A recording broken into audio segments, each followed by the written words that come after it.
series is a suite of companies. There's Firefly.io, which is the R&D side of it, and there's Firefly Limited, which is the business side of it. And we'll be launching several other companies, Firefly Medical, Firefly Arts and Entertainment. Currently, IO is already profitable. Well, at least is revenue positive, and we've just signed.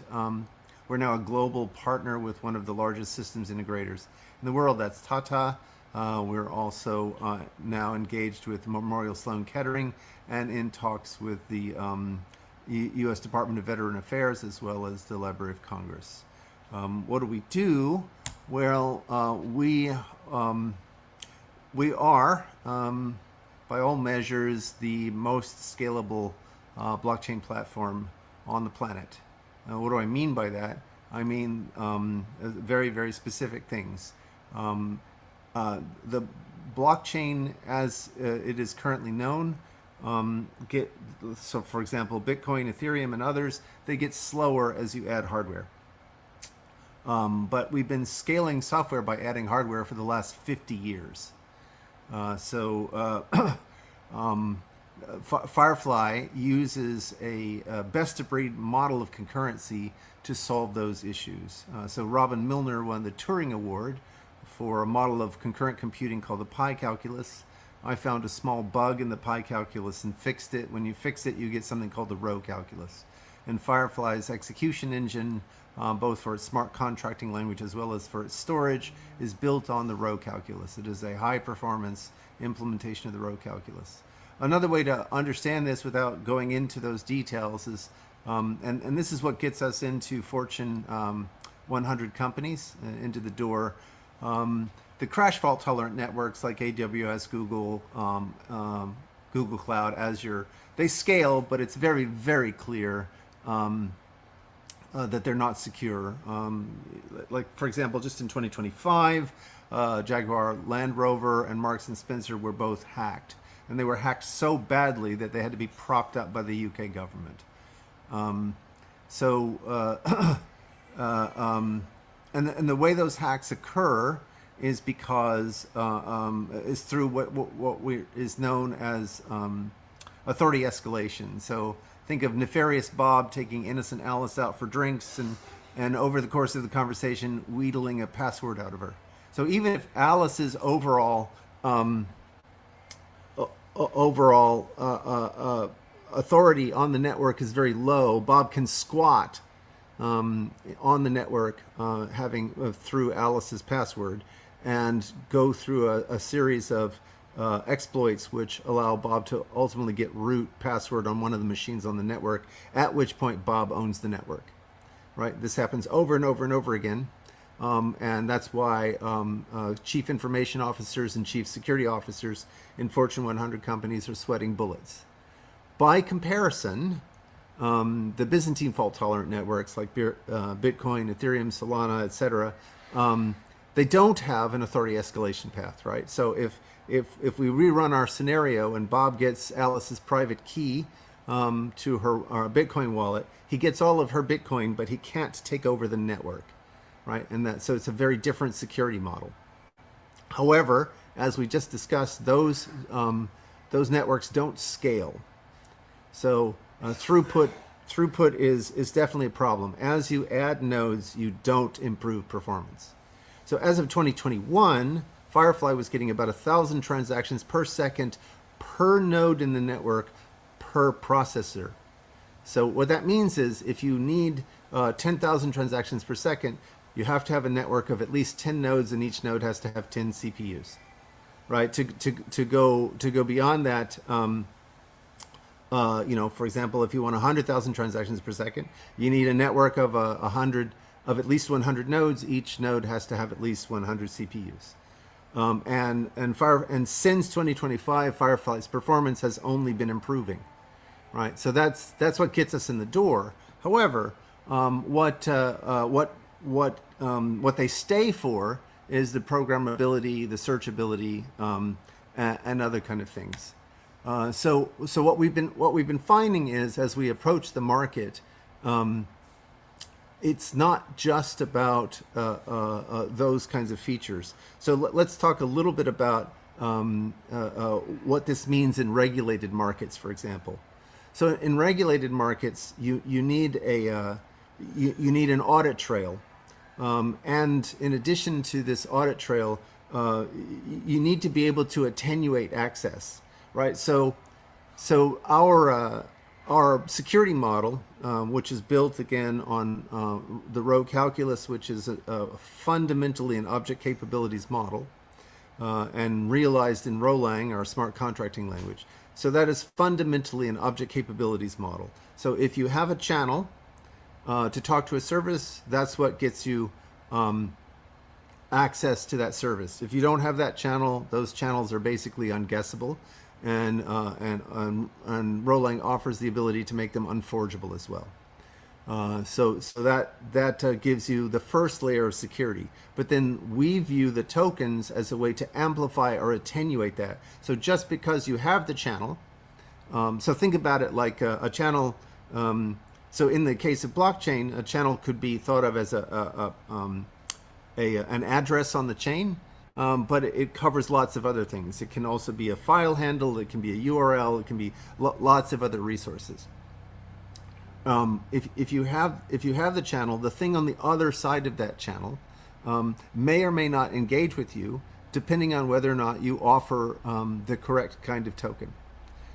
Firefly natively now supports multiple kinds of tokens, minting tokens, doing all the things you might do within Ethereum. ERC20 is now child's play. You do not need to write fancy code in order to do this. We strongly encourage you to go check this out because all our code is open source.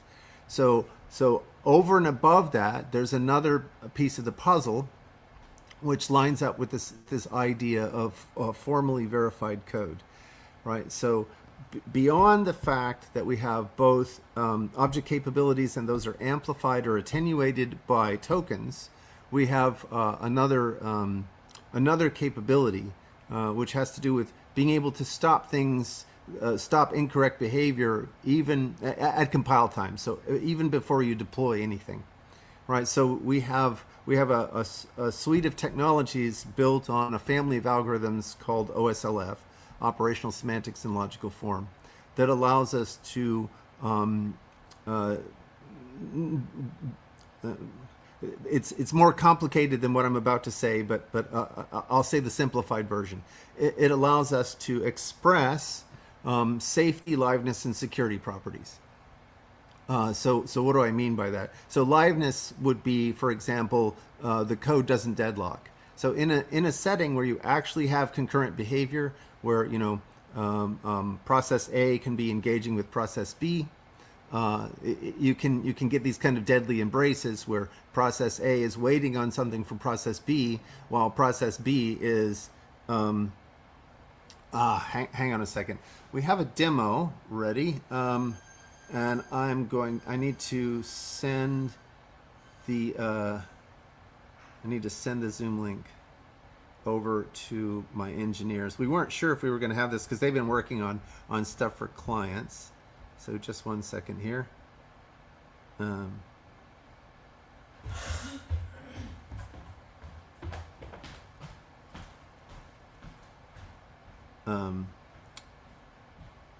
Okay. So if you could let them in, that would be great. So that they're ready to give a demo after this brief introduction. So you can think about liveness as like what happens at a four-way stop, right? If you have cars at every junction at the four-way stop, they can typically we have a notion of timeout, so one car will just go, but you can see how cars could just like inch towards each other and ultimately get stuck, right? So that's one way to think about liveness informally. We can catch those kinds of issues. Another example is the Ethereum DAO bug is a re-entrancy bug in the Ethereum virtual machine, which is sequential, and that's why it doesn't scale. But if you rewrite if you re what we did in 2016 when it first showed up is we rewrote the buggy Ethereum code in terms of the Firefly Rolang stuff. Yes. So again, the demo folks are in the waiting room. So if you could let them in, that would be great. Okay. So it looks like they just joined. So Jeff, just give us a second here. I'm finishing up the presentation. So that reentrancy bug in a concurrency setting becomes a race condition. That race condition is something that we can catch at compile time, right? So that turns out to give you formal verification of the production code. In the age of AI, this is no longer a nice to have, this is a must have. So a lot of people now are using AI to model their code in lean and prove the model correct. But if the production code moves on and you haven't re-verified the model, or if the model is somehow unfaithful to the production code, that formal verification of correctness doesn't amount to a hill of beans. In Firefly, the formal verification is on the production code because it happens as a part of the compilation process. This was, in fact, what caused me to split with Vitalik. I was working with Vitalik and team on Casper back at the end of 2015. I told them that they were going to be facing bugs like the DAO bug. Vitalik felt that he had too much legacy code to be able to go down this path. And that's when I said, okay, see you later. 4 months later, they had the DAO bug. And I began building what ultimately became Firefly. It turns out that same mechanism for formal verification turns into the ability to search on the basis of properties. This becomes really important when we're trying to orchestrate agents, right? So Firefly also allows you to do on-chain and off-chain work, right? So Firefly is orchestrating an entire flow, and some elements of the flow may work off-chain. And with that, let me turn it over to Jeff and Dylan, who've been mostly been engaged with making sure our clients are happy, but they took time out of their very busy schedules to work out a demo. So how are things going, Jeff? Dylan, do you have something running? Yeah, Dylan was able to get it up, so I'll let Dylan take it away. Okay, rock and roll. I have the I, uh I think you're gonna have to hit share. oh, yes, sir. I'm able to create the Teams agent, but I wasn't able to get the Fire Sky part of the demo running. Okay. All right. Well, yeah, fine. Go ahead and show off the team. What's important is to show this integrated with social media. But go ahead and show the teams, and I'll talk them through what they would see if Fire Sky were up. Yeah, Yes, sir. the only challenge is setting up the Fire Sky account. It's just a last minute a little glitch. No worries. It's all good. All good. So I so did. Sir. after you. I was able to set up a Fire Sky account upstream, so it was rejecting my it looked like whenever I was registering it locally at the moment, the way I have it configured, I need to ask Yeah, Steven how to configure it correctly, but it looks like it's authenticating with the upstream server rather than my yeah, local server. Okay, yeah. good. And we should say Blue Sky, not Fire Sky. No, it is Fire Sky, right? Because it has the Yes, sir. integrated wallet and everything else.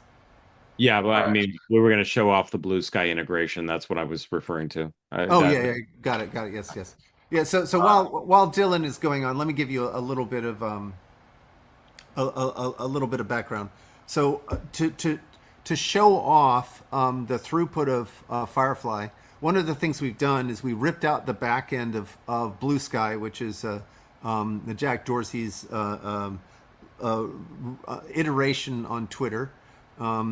We took out the back end and replaced it with Firefly, and we call that new thing Fire Sky, and we can normally when when that demo is running, we just demo running Blue Sky on top of Firefly, and then we show, well, that doesn't integrate all the features like wallets and other things, and so then we show off wallets integrated into FireSky, so that you can do tipping on things. But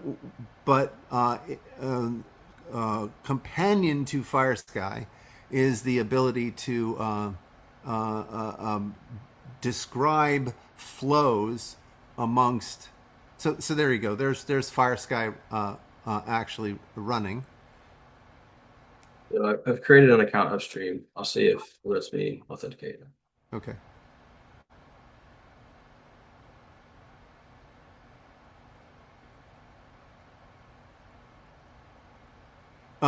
So anyway, the point is that we can describe. We have a system. Yep. Oh, excellent! You're in. Okay, so this is Blue Sky running on top of Firefly, but with lower level features like wallets integrated, so that you can send tokens through a FireSky. You can tip. You can do a variety of things. Since we're a little bit over time, we won't demonstrate all those features. If you just want to click on the wallets just to show off um, let's see. Do you have the key? Is it the same It should be the JSON? same. Yeah. I believe so. I mean, nope, failed to load the file. I don't, so I don't have that key then. Oh, okay. All right. So, right. This is what you get for doing demos at the last minutes. Or demo stands for demolition. And anyway, the main point is how it integrates with the Embers demo.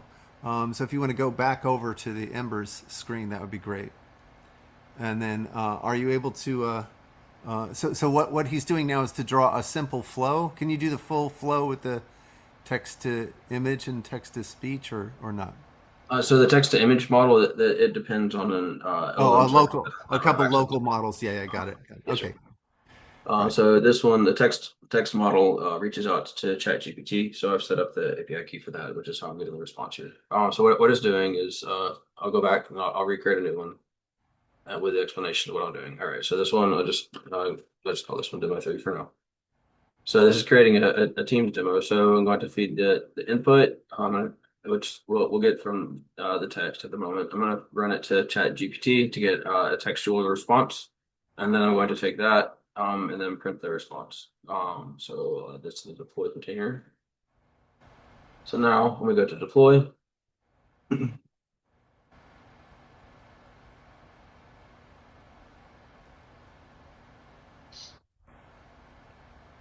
so after it's deployed, at the moment we'll be able to query ChatGPT. And so the integration with FireSky is that whenever you go to once you have the wallet completed and you go to create a post, the agent listens for prompts on the back end through the post and then runs it through the agent that you have here, and then it'll respond back with whatever the return value is. So this one would just respond with a text response. So Yeah. let me put this in context for people. If you are familiar with OpenClaw, OpenClaw is completely insecure. What this does is it allows you to make a much more secure. It's like a claw factory, so you can create claws at your leisure, and you can involve many agents. Dylan is just doing one external agent, which is ChatGPT, but you could have local models. You can have ChatGPT or Claude or DeepSeek or whatever. You can have many agents that are all talking, and those wires between those boxes represent object capabilities. So it's what a model can see and what a model is allowed to manipulate, right? So those wires represent control over the agents, which resources are coming in, which resources the agent can touch. Right here, we're just giving you a very simplified idea. When he hits deploy, he's turning the graph into a Rolang smart contract that is registered on chain, and then the chain can handle calls to oracles such as ChatGPT. I'm sorry, I'm not better prepared. The engineer who typically handles this particular demonstration is on vacation at the moment. Yeah, yeah, exactly. So what? You sent in some text via what was the input since you didn't use FireSky? I just ran Oh, it through the developer or the debug prompt here. So I just asked oh, you it, ran. Oh, okay, define correct by construction. So this is the response that I gave. So this the response here is just coming from ChatGPT. So it would be in the FireSky if I had the wallet set up correctly.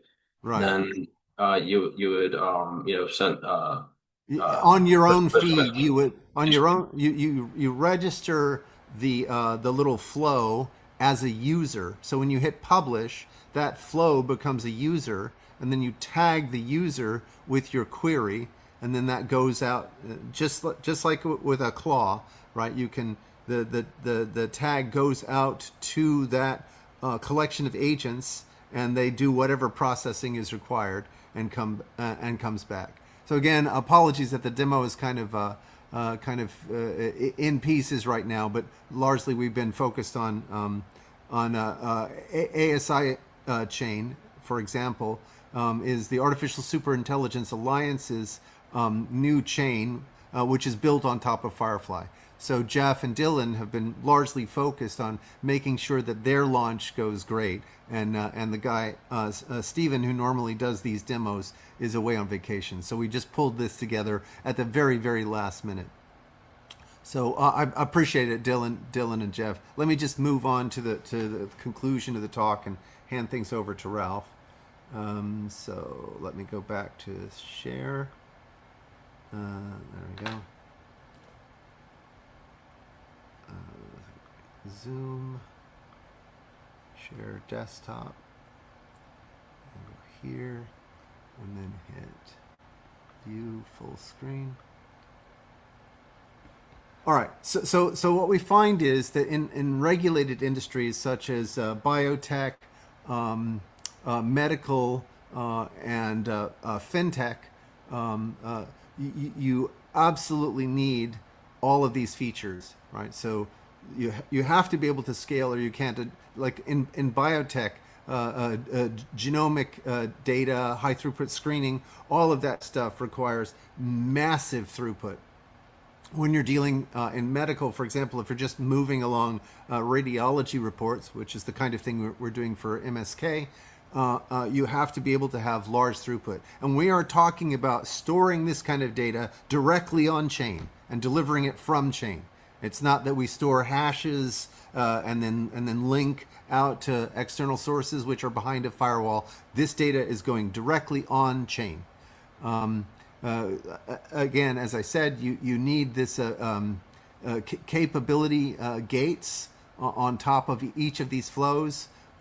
If you are going to include AI, so for example, in the case of the VA or MSK, if you want to include AI agents as a part of the either the therapy treatments or the the healthcare providers analysis of the data that they're seeing, those agents have to be blessed, right? You can't necessarily send patient data out to ChatGPT or patient data out to Claude. No, that has to be done with blessed agents, local agents.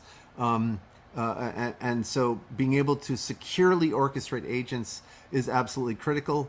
Being able to make sure and prove, for example, in the fintech case, that you are in compliance with the regulations and that the code can be statically proven to be in compliance with the regulations is absolutely critical in these kinds of markets. It's not something that you find in other chains, but it is something that you find in Firefly.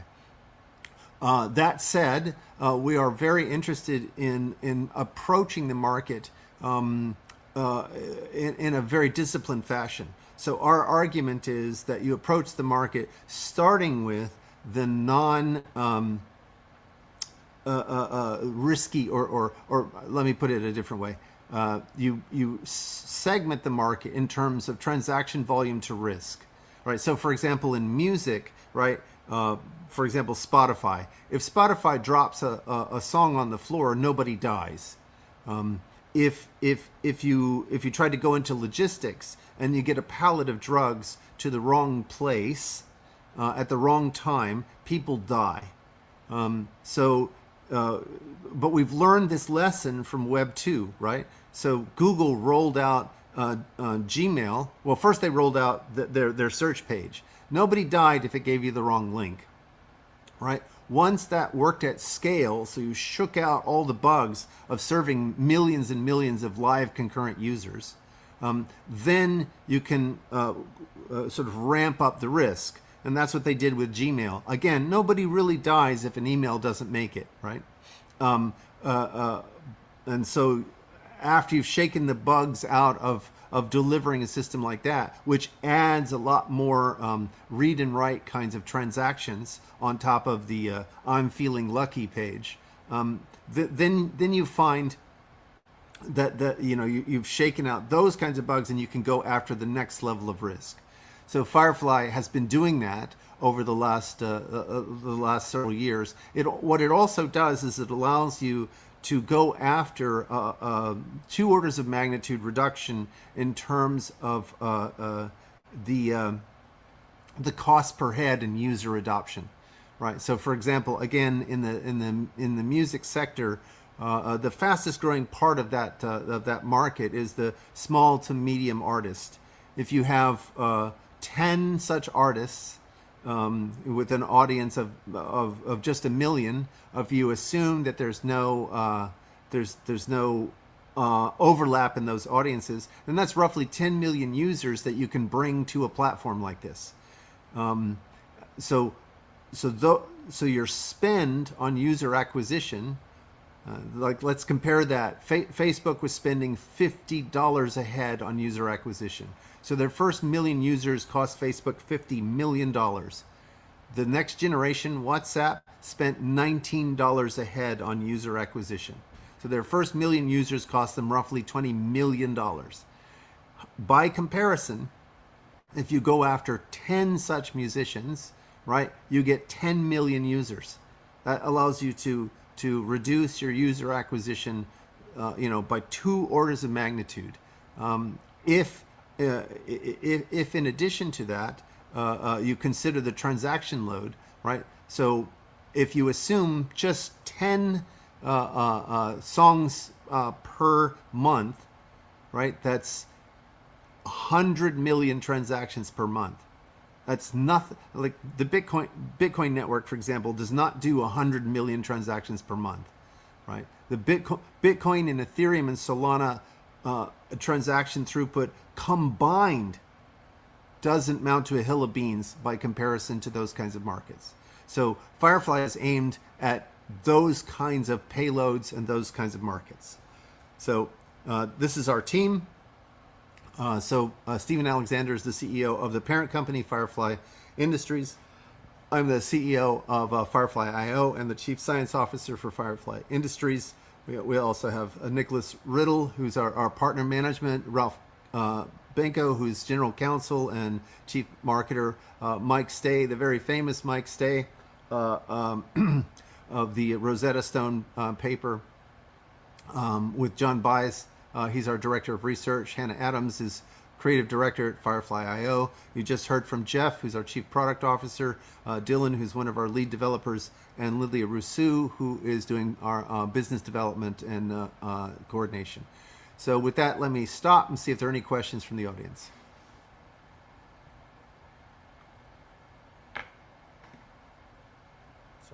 No, I think we're good. Thank you very much, Ralph. I appreciate it, and thank you again to Jackie for inviting us, and to the Maryland Blockchain Association. And I wish them good luck with the rest of their event.